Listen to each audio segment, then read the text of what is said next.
High and a very good morning.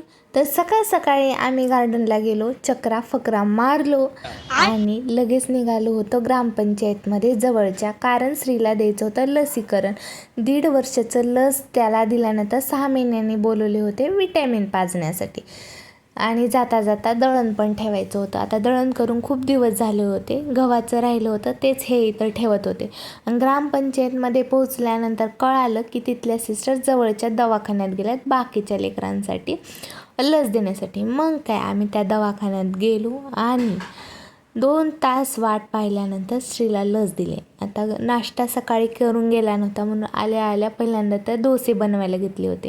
काल सांगितले होते की मी पीठ भिजवलं होतं आणि ते खूप छान भिजलं होतं. मग काय मी ते चटणी बनवायची तयारी घेते होते आणि कढीपत्ता तेलात टाकल्यानंतर डरका होणं जरुरी आहे भैया, कारण तेल खूप जोरात उडतं. लगेच मी इथं डोसे बनवून घेतले. छान असा नाश्ता करत होता. डोसे तर छान झालेच होते, पण माझी त्या ॲक्टिंग खूप ओव्हर झाली होती. मग काय डायरेक्ट संध्याकाळी शूट घेतलं आणि गार्डन आपल्या पप्पाचं असल्यासारखं डबल गार्डनला गेलो संध्याकाळी आणि इथे वेलीवर खूप छान फुले लागली होती. मग स्क्रीनमधले माणसं बघण्यापेक्षा इथं गार्डनमधले माणसं बघत दिवसाचा शेवट केला.